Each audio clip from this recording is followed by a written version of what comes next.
Une affaire chiffrée éclate au Burkina Faso et renverse les certitudes établies.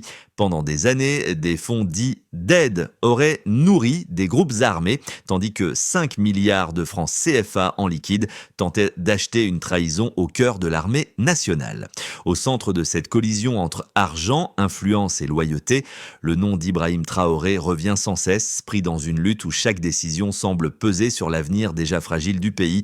Alors quand l'argent parle aussi fort et aussi longtemps, que reste-t-il comme espace réel pour la souveraineté ? Ce récit promet d'éclairer avec précision et sans sensationnalisme les mécanismes qui transforment une simple tentative de corruption en révélateur d'un système d'influence beaucoup plus vaste. La promesse est simple, offrir au public une lecture structurée, 10-12 mots capables de démêler les faits avérés des narratifs imposés, tout en montrant comment chaque détail financier ou opérationnel redessine les rapports de force autour du Burkina Faso. Mais pour comprendre ce qui est réellement en jeu, il faut mesurer le risque. Lorsqu'une nation fait face simultanément à des pressions extérieures, à des réseaux internes fragmentés et à des opérations menées dans l'ombre, la ligne entre stabilité et basculement devient dangereusement fine. Et c'est précisément ce fil-là que le pays traverse aujourd'hui, entre tentatives d'achat de loyauté, présence d'acteurs régionaux non identifiés et stratégies à long terme visant à affaiblir ou orienter ses choix souverains. Alors si chaque élément semble isolé à première vue, que découvrira-t-on en les reliant ? Deux éléments jusque-là dispersés finissent par se rejoindre. L'arrestation d'un agent étranger transportant 5 milliards de francs CFA et les propos tenus lors d'une interview où plusieurs officiers formés à l'étranger auraient été contactés dès 2022 pour agir contre la nouvelle direction. Cette mise en parallèle, longtemps perçue comme un simple enchaînement de tensions, révèle au contraire une mécanique cohérente où pressions extérieures, relais locaux et fractures internes se renforcent mutuellement. Derrière ces faits, le contexte se resserre autour d'une interrogation persistante. Pourquoi tant d'efforts convergent-ils précisément au moment où le Burkina Faso tente de reprendre contrôle sur sa sécurité et sur ses ressources ? Et selon les déclarations rapportées, des officiers formés en France auraient été sollicités dès la prise de fonction d'Ibrahim Traoré, signe qu'une partie du réseau militaire préexistant n'avait peut-être jamais été totalement alignée avec les ambitions nationales. Pour certains, la formation extérieure semblait en surface une opportunité. Pour d'autres, elle servait d'outil pour maintenir une capacité d'influence à distance. Dans ce climat, la tentative de corruption via les milliards en liquide ne paraît plus isolée. Elle s'inscrit dans une continuité, approcher des soldats supposés vulnérables, tester leur loyauté, identifier des points faibles et, si possible, provoquer une fissure dans la chaîne de commandement. Le fait que les militaires ciblés aient choisi de jouer le jeu pour remonter l'information modifie totalement la lecture. Ce qui aurait pu devenir un point de rupture devient une source d'alerte stratégique. Mais le cadre s'étend au-delà d'une simple opération déjouée. Les renseignements recueillis laissent entrevoir la présence d'acteurs situés hors du pays, appuyés par des réseaux régionaux cherchant à exploiter la période de transition. Dans ce jeu complexe, la figure d'Ibrahim Traoré apparaît à la fois comme déclencheur involontaire et comme point de résistance, son positionnement nationaliste attirant autant de soutien que d'hostilité. Ainsi, les faits isolés se recomposent, influence extérieure, relais locaux, argent liquide, pression politique et recomposition militaire convergent pour façonner une période où chaque décision compte. Dans cette enquête fictive, un officier expérimenté, appelons-le capitaine Nkalo, devient le fil conducteur permettant de comprendre ce qui s'est joué dans les premières semaines de la crise. Son rôle n'est pas héroïsé, il représente simplement la perspective d'un cadre militaire confronté à des signaux faibles qui, mis bout à bout, composent une image plus cohérente qu'il ne l'imaginait au départ. Selon son témoignisme interne, les alertes ont commencé lorsque plusieurs unités rapportèrent des approches inhabituelles effectuées par des intermédiaires prétendant chercher des partenariats logistiques. Les propositions semblaient anodines, mais elles revenaient avec une régularité étrange, toujours orientée vers les mêmes groupes d'opérations. Nkalo nota la répétition, puis observa que les tentatives se concentraient uniquement sur des soldats ayant participé récemment à un programme de formation à l'étranger. Ce détail isolé isolé ne voulait rien dire. Répété plusieurs fois, il créait un motif.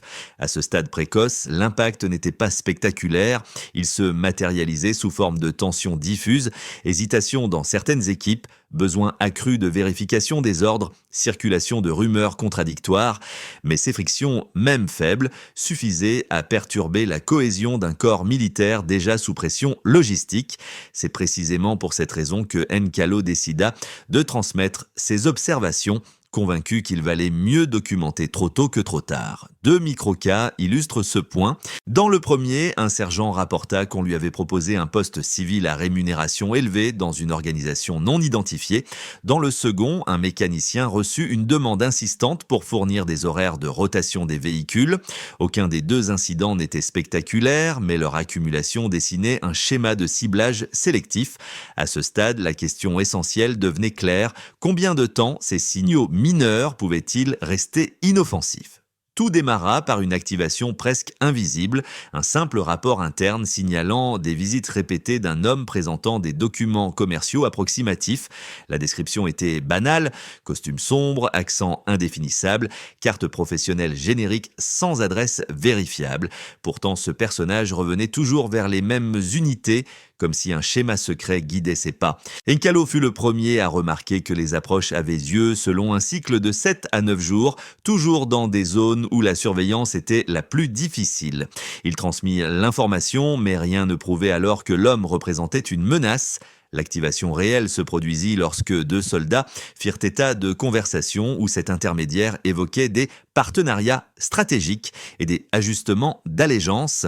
Ces termes, sortis de nulle part, semblaient appartenir au vocabulaire de la diplomatie, pas à celui d'un conseiller logistique. Les phrases étaient courtes, directes, étrangement calibrées. « Ce serait bénéfique pour votre avenir », répétait-il. « Nous cherchons des collaborateurs fiables ». Ces invocations insistaient presque mécaniquement. Le tournant survint lorsque l'un des soldats reçut une proposition concrète: fournir un planning de rotation d'équipement contre une somme importante. L'argent fut présenté dans une enveloppe parfaitement neuve, sans marque, pesant trop lourd pour être anodine. Le soldat alerta alors discrètement Nkalo, qui comprit que la bascule commençait. Les signaux faibles devenaient signaux d'attaque. À partir de là, la séquence entra dans sa phase de combon, le cœur du Xiao Trao. Les approches se multiplièrent, toujours courtes, toujours ciblées, toujours avec un discours qui oscillait entre promesses et pression déguisée. Un caporal affirma qu'on lui avait évoqué la possibilité d'être réorienté vers une structure internationale. Un autre rapporta qu'on lui demandait des informations sur les conditions matérielles des bases de l'Ouest. Rien n'était ouvertement illégal, mais tout paraissait orienté. La cohérence du motif s'imposait. Quelqu'un cherchait à cartographier les points vulnérables. La tension monta encore lorsque 3 véhicules banalisés furent repérés près d'un dépôt stratégique. Ils ne portaient aucun logo, avaient des plaques temporaires et circulaient selon un trajet répétitif d'une précision inquiétante. L'analyse vidéo montra que ces véhicules s'arrêtaient exactement à des distances permettant d'observer sans attirer l'attention. La coïncidence était improbable. Puis survint l'événement décisif, une tentative de rencontre finale programmée tard le soir dans un entrepôt désaffecté. L'intermédiaire, persuadé d'avoir convaincu 2 soldats, arriva avec une mallette métallique. Les lumières étaient faibles, le sol résonnait sous les pas. Lorsqu'il ouvrit la mallette, des liasses impeccables apparurent, parfaitement organisées en blocs identiques. L'offre était claire: collaborer ou s'écarter. C'est à cet instant que l'opération préparée par Nkalo et l'équipe de sécurité fut déclenchée. Entrée rapide, ordre net, neutralisation immédiate. L'homme fut arrêté sans résistance majeure, comme s'il n'avait jamais envisagé l'échec. La mallette fut saisie ainsi qu'un téléphone contenant plusieurs numéros provenant de zones frontalières. Aucun n'était associé à des entités identifiables. La Dushan commença dès le lendemain. Plusieurs individus quittèrent précipitamment la capitale fictive de Koramba. D'autres supprimèrent leurs comptes sur des réseaux privés. Certaines unités militaires demandèrent des clarifications sur les protocoles de sécurité. Rien n'était officiellement confirmé. Mais tout indiquait que l'opération déjouée n'était qu'un élément d'un ensemble plus vaste. Au lendemain de l'arrestation dans l'entrepôt, l'enquête interne décida de replacer chaque indice dans une logique strictement mesurable. L'objectif n'était plus d'interpréter des intentions, mais d'assembler un tableau quantifié permettant de comprendre l'ampleur de l'opération. 3 séries de données émergèrent nettement, chacune confirmant que l'incident n'était pas le fruit du hasard. La première donnée concerna le volume financier exact contenu dans la mallette, 3,2 millions d'unités Coram. Ce montant fut aisément vérifié grâce à l'inventaire réalisé sous scellé. La somme, bien au-delà de ce qu'un simple acte isolé aurait nécessité, indiquait un degré d'anticipation logistique élevé. Une équipe d'analystes estima d'ailleurs que ce volume représentait pour un soldat moyen près de 50 années de revenus cumulés. Cette disproportion permit de comprendre pourquoi l'opération visait précisément des profils que l'intermédiaire supposait vulnérables. Elle permit aussi d'expliquer pourquoi l'offre était calibrée pour paraître irrésistible.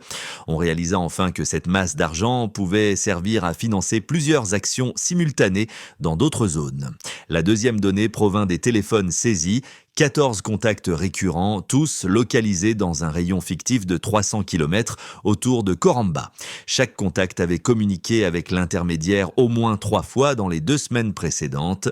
Cette fréquence, bien qu'apparemment faible, prit un sens nouveau lorsqu'elle fut rapportée à la durée estimée de la mission. Les analystes notèrent que la majorité des échanges eurent lieu à des heures où la surveillance classique était réduite. Cela révélait une stratégie visant à contourner les observateurs habituels. Les messages restaient courts, souvent limités à des coordonnées ou à des indications temporelles. La rupture soudaine de plusieurs lignes après l'arrestation confirma le caractère orchestré du réseau. La troisième série de données porta sur les déplacements réels de l'intermédiaire. Les caméras de la ville permirent de reconstituer 17 trajets répétitifs en l'espace de 23 jours. Cette répétition suggérait un repérage minutieux des zones de moindre vigilance. Chaque trajet incluait un arrêt d'une durée moyenne de 4 minutes 30. Ce temps correspondait, selon les experts, à la fenêtre idéale pour établir un contact verbal sans éveiller les soupçons. Les cartes thermiques générées par les analystes montrèrent une corrélation forte entre les trajets et les zones où des tentatives de recrutement avaient été signalées. Ainsi, ce qui semblait être de simples déplacements devint l'épine dorsale logistique de l'opération entière. Pris ensemble, ces 3 blocs chiffrés révélèrent une cohérence que les impressions initiales n'avaient pu capter. Les données financières indiquaient la volonté de provoquer un choc psychologique. Les données téléphoniques révélaient l'existence d'un réseau d'appui. Les données de déplacement montraient une stratégie progressive et calibrée. L'ensemble ne laissait plus place au doute. L'opération n'était ni improvisée ni isolée. Un officier de l'unité d'analyse résuma la situation en une phrase devenue référence. Lorsque les chiffres convergent, les intentions cessent d'être hypothétiques. Cette conclusion, froide mais précise, donna au commandement un cadre solide pour orienter la phase suivante de l'enquête. Pour comprendre entièrement la portée de l'opération déjouée, il fallait présenter sans caricature les 2 lectures possibles de l'affaire. La première, défendue par plusieurs analystes internes, soutenait que l'intermédiaire n'était qu'un acteur ponctuel et que ses démarches, bien qu'organisées, ne représentaient pas une attaque structurée contre la stabilité du pays fictif de Corama. Selon cette perspective, la présence d'une somme importante pouvait s'expliquer par une tentative individuelle d'exploiter des failles perçues au sein de certaines unités. De leur point de vue, l'absence de violence directe ou de revendication explicite plaidait pour un scénario limité, dominé surtout par l'ambition personnelle ou l'opportunisme. La seconde lecture, plus large, avançait que les données quantifiées analysées en P6 révélaient une sophistication incompatible avec une initiative isolée. Le nombre de trajets répétitifs, la récurrence des 14 contacts, la cohérence géographique des zones visées et la régularité des approches indiquaient, selon cette ligne de pensée, une intention coordonnée. Le fait que plusieurs profils ciblés soient précisément ceux ayant suivi une formation externe renforçait l'idée d'un ciblage fondé sur la perception d'une supposée vulnérabilité culturelle ou hiérarchique. Pour les partisans de cette interprétation, la fragmentation des signaux initiaux n'était qu'une apparence. Une fois agrégés, ils formaient un dispositif cohérent. La réponse la plus solide, la partie Stillman, s'est consistée à examiner les deux thèses à la lumière des seules données vérifiées. Les faits montraient qu'aucune violence n'avait été utilisée, ce qui soutenait partiellement la première thèse. Cependant, la combinaison des 3 blocs chiffrés esquissait un ensemble trop méthodique pour être simplement opportuniste. Les analystes notèrent que 17 trajets répétés sur 23 jours constituaient un investissement temporel incompatible avec un projet improvisé. De même, la somme de 3,2 millions d'unités, disproportionnée pour une simple tentative personnelle, suggérait un financement organisé. Finalement, la synthèse raisonnable se situait entre les deux extrêmes. L'opération n'était peut-être pas l'œuvre d'un vaste réseau international, mais elle dépassait largement le cadre d'une initiative individuelle. Elle ressemblait davantage à une mission déléguée confiée à un agent local chargé d'exécuter une phase préparatoire dont les structures supérieures restaient encore à identifier. Tout bascule ici. Ce moment charnière survint lorsque les analystes découvrirent un élément que personne n'avait anticipé, une anomalie dans les relevés de déplacement de l'intermédiaire dissimulés derrière des trajets pourtant ordinaires. Les cartes thermiques montraient un schéma parfaitement symétrique, trop précis pour être fortuit. Cette symétrie indiquait qu'il ne cherchait pas seulement à repérer des zones vulnérables, mais également à envoyer un signal à quelqu'un d'extérieur à la ville fictive de Coramba. La révélation modifia instantanément la lecture de toute l'affaire. L'opération n'était plus seulement une tentative de recrutement, elle devenait une phase d'essai, un test de fiabilité, peut-être même une démonstration destinée à prouver que l'intermédiaire pouvait accomplir une mission plus large. Les analystes comprirent alors que les 17 trajets n'étaient pas un simple repérage. Ils formaient un code construit à partir des séquences d'arrêt destinées à être interprétées à distance. Cette découverte eut un effet immédiat sur la stratégie de l'enquête. Les priorités changèrent. Les hypothèses initiales furent suspendues. Le commandement exigea que toute l'affaire soit reconstituée sous cet angle nouveau, car si un signal avait été envoyé, une réponse pouvait être en route. Le centre de gravité venait de se déplacer. À mesure que la révélation du signal codé se diffusait au sein du commandement, les conséquences concrètes commencèrent à se déployer dans vagues successives. Pour comprendre l'impact réel de l'affaire, il fallait observer comment 4 blocs distincts, personnel militaire, structures administratives, population civile et régions périphériques, réagirent à cette nouvelle réalité. Dans cette section, la première onde de choc toucha les équipes déployées sur le terrain. Elles durent revoir leurs protocoles de communication, renforcer les contrôles internes et resserrer les circuits d'accès aux informations sensibles. Plusieurs unités mirent en place des rotations plus courtes afin d'éviter la fatigue décisionnelle, considérée comme un facteur de vulnérabilité. Cette adaptation entraîna une charge organisationnelle supplémentaire, mais elle permit de stabiliser rapidement l'environnement interne. Les officiers les plus aguerris insistèrent sur la nécessité de redéfinir les seuils d'alerte, car l'affaire démontrait que les signaux hostiles pouvaient adopter une forme discrète, presque mathématique. Dans cette section, les structures administratives et logistiques subirent, elles aussi, un réajustement notable. Certaines filières de transport durent être réorganisées pour éviter les zones précédemment repérées par l'intermédiaire. Les entreprises impliquées dans le soutien opérationnel furent invitées à revoir leurs procédures de vérification documentaire, ce qui provoqua un ralentissement initial des flux. Ce ralentissement eut un coût, bien que modéré. La chaîne d'approvisionnement mit quelques jours à retrouver un rythme stable. Toutefois, les directions concernées comprirent que ce coût transitoire demeurait inférieur au risque potentiel qu'aurait représenté une infiltration non détectée dans les circuits logistiques. Dans cette section, même si l'affaire resta partiellement confidentielle, certaines informations filtrèrent rapidement. La population de Coramba réagit avec une combinaison de curiosité et d'inquiétude. Des rumeurs circulèrent, souvent amplifiées, concernant des réseaux occultes ou des signaux codés. Les autorités fictives prirent soin de ne pas alimenter ces spéculations, préférant communiquer sur l'efficacité de l'intervention et sur le fait que l'incident avait été maîtrisé avant qu'il n'affecte la sécurité publique. La confiance générale ne fut pas brisée, mais l'affaire rappela la fragilité de la perception collective lorsqu'une menace reste abstraite mais plausible. Dans cette section, les zones éloignées de Coramba furent également touchées par des répercussions indirectes. Les patrouilles frontalières intensifièrent leur leur contrôle, cherchant à détecter d'éventuels relais susceptibles d'avoir reçu ou envoyé le fameux signal codé. Les postes de surveillance signalèrent une augmentation inhabituelle de mouvements nocturnes, sans incident grave mais suffisante pour justifier une vigilance accrue. Les autorités régionales coopérèrent davantage entre elles, convaincues que la meilleure réponse consistait à empêcher qu'une phase ultérieure de l'opération, si elle existait, ne trouve un terrain favorable. Les 4 blocs, bien que distincts, révélaient la même idée. Un incident isolé en apparence peut créer une onde longue, capable de modifier durablement la manière dont un système entier perçoit, traite et anticipe la menace. Au moment où l'analyse du signal codé fut intégrée dans les rapports stratégiques, les responsables de Korama durent envisager l'évolution possible de la situation sur une période de 6 à 12 mois. L'objectif n'était pas de prédire l'avenir, mais de dessiner 3 trajectoires cohérentes qui permettraient au commandement d'anticiper les besoins matériels, organisationnels et humains. Les scénarios suivants furent retenus. Dans cette section, dans cette version, les signaux captés lors de l'affaire restent isolés. Aucun relais extérieur ne réapparaît et aucune tentative similaire n'est détectée. Les unités opérationnelles continuent d'appliquer les protocoles renforcés, tandis que les analystes affinent leur capacité à repérer les motifs chiffrés ou symétriques dans les déplacements suspects. Les patrouilles frontalières signalent quelques mouvements irréguliers, mais sans lien prouvé avec l'incident initial. La dynamique demeure donc sous contrôle.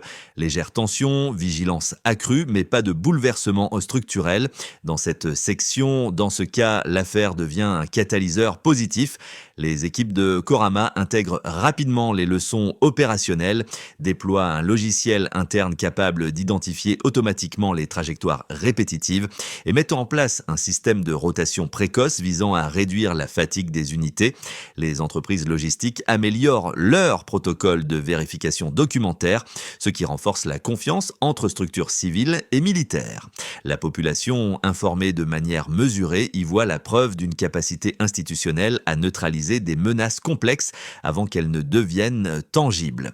Au bout d'un an, le pays fictif bénéficie d'un gain net en cohésion et en réactivité. Dans cette section, cette trajectoire envisagée ne repose pas sur de nouvelles données, mais sur la logique même révélée par l'enquête. Si l'intermédiaire n'était qu'un agent préparatoire, d'autres tentatives pourraient apparaître dans les mois suivants. Dans ce scénario, plusieurs motifs similaires émergeraient: repérage discret, approche calibrée, tentative d'obtenir des informations logistiques. Les zones périphériques deviendraient les plus vulnérables car elles disposent de capacités d'analyse plus limitées. Le risque principal ne serait pas une attaque frontale, mais la multiplication de micro-infiltrations capables de saturer les équipes de contrôle. Dans cette section, face à ces 3 trajectoires, les analystes recommandèrent d'adopter une lecture à grille ouverte, ne jamais supposer que le silence signifie la fin d'une opération, mais ne jamais confondre activité discrète avec menace avérée. Lorsque l'affaire de l'intermédiaire fut replacée dans une chronologie claire, les implications touchèrent plusieurs cercles distincts, chacun avec ses préoccupations, ses zones d'incertitude et ses attentes. L'enjeu n'était plus seulement d'expliquer ce qui s'était produit, mais de comprendre comment chaque groupe percevait le risque et adaptait ses comportements. Dans cette section, pour les équipes de terrain, cette affaire rappela la fragilité des routines. L'apparente normalité des approches, la symétrie discrète des trajets et l'absence de violence initiale leur montrèrent que les menaces contemporaines ne se manifestent pas toujours sous une forme spectaculaire. Les équipes devinrent plus réceptives aux détails mineurs: un visiteur pressé, un véhicule silencieux, une demande anodine mais répétée. Cette attention accrue renforça indirectement la cohésion interne. Dans cette section, les filières logistiques et administratives, impliquées dans le soutien technique aux unités, comprirent qu'elles jouaient un rôle plus stratégique qu'elles ne l'imaginaient. Un document mal vérifié, un fournisseur insuffisamment contrôlé ou une zone d'accès trop large pouvaient ouvrir une brèche involontaire. En prenant conscience de cette responsabilité, elles développèrent une culture de vigilance discursive, vérifier 2 fois, documenter davantage, questionner ce qui semblait trop simple. Dans cette section, même avec une communication mesurée, la population ressentit l'existence d'une tension inhabituelle. L'idée que des opérations discrètes puissent se dérouler à proximité suscita un mélange de prudence et de curiosité. Cependant, l'intervention rapide renforça la conviction que les institutions savaient agir avant que l'incident ne prenne une ampleur visible. Ce sentiment de maîtrise, même fragile, contribua à stabiliser l'opinion.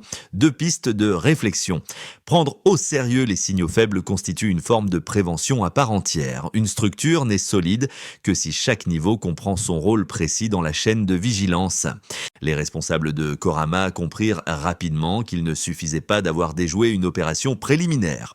Ce type d'incident exigeait une méthode structurée, capable de prévenir les duplications futures et de transformer l'expérience acquise en protocole durable. 5 étapes furent donc élaborées, chacune associée à un acteur, un calendrier et un indicateur concret. Dans cette section, l'équipe d'analyse devait consolider toutes les données issues de l'affaire. Trajectoire répétitive, schéma symétrique, horaire sensible. L'indicateur retenu était simple, produire une carte fiable couvrant au moins 90% des zones urbaines. Et dans cette section, les responsables logistiques devaient réduire les points d'entrée non essentiels, renforcer la vérification documentaire et établir un registre numérique unique. L'efficacité serait mesurée par la diminution de 40% des accès indirects. Dans cette section, les soldats et cadres techniques recevraient une formation dédiée à l'identification des approches discrètes et des offres ambiguës. La réussite dépendait de leur capacité à détecter au moins 70% des scénarios simulés lors d'exercices. Dans cette section, les postes frontaliers devaient harmoniser horaires, rapports et protocoles d'alerte. Le critère retenu, réduire les écarts de signalement entre régions de plus de 50%. Dans cette section, cette cellule aurait pour mission d'examiner mensuellement chaque incident, même mineur, pour repérer des motifs récurrents. Son objectif, transformer chaque micro-événement en apprentissage opérationnel. L'idée directrice, une menace discrète ne se neutralise pas par des gestes spectaculaires, elle se maîtrise par une architecture méthodique où chaque niveau, du terrain au commandement, contribue à un même dispositif de vigilance. Lorsque les derniers éléments de la feuille de route furent validés, une idée revint hanter la réflexion des équipes. Tout avait commencé par des détails si ténus que seul un officier attentif, comme le capitaine Nekalo, avait pu en pressentir la portée. Cette simple vigilance initiale devint, avec le recul, la clé qui permit d'éviter que l'incident ne prenne une dimension incontrôlable. Le parcours entier de la découverte des trajets symétriques à la reconstitution du signal codé montrait qu'une structure peut se renforcer précisément là où elle accepte de revoir ses certitudes. Dans les salles de briefing, certains se surprirent à évoquer l'affaire non comme une menace, mais comme une leçon. Elle rappelait que les organisations les plus solides ne sont pas celles qui ne connaissent aucun choc, mais celles qui savent transformer une secousse limitée en trajectoire d'apprentissage. Chaque acteur, analyste, logisticien, patrouilleur, instructeur, avait contribué à recomposer le puzzle. Au moment de clore le rapport, le commandement écrivit une phrase que Nkalo, paraît-il, garda ensuite dans son carnet. « La rigueur protège mieux que la force ».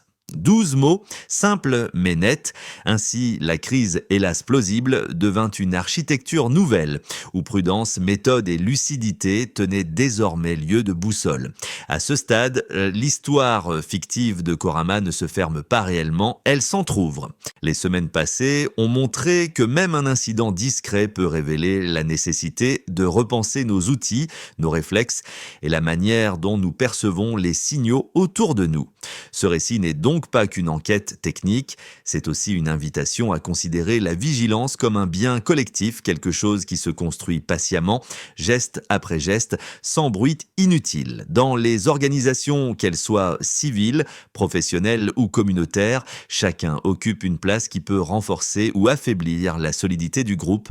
Comprendre ce rôle n'exige pas une expertise rare, seulement une attention à ce qui paraît anodin. Une routine qui change, un comportement inhabituel, une information mal alignée.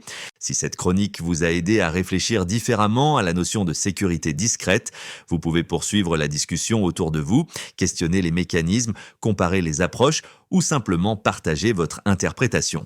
Alors, selon vous, qu'est-ce qui fait réellement la robustesse d'un système ?